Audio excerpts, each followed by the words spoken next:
Umpisa ng paglalakbay, ginagalugad ang puok kung saan ang katok ay pagbubuksan, hinahanap, naghahanap ng mapagpalang kandili ng kusang loob na pagbibigay. Hindi ito panghihingi, hindi pamamalimos. Sa pamamaybay, ilang pinto kaya ang kusang magbubukas kahit walang kumakatok? O sadyang marami ang nagpipilit ng sarili sa dumarating na panauhin?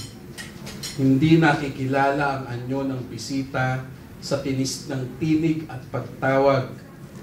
Bikuman ang katugunan sa maraming pagkatok.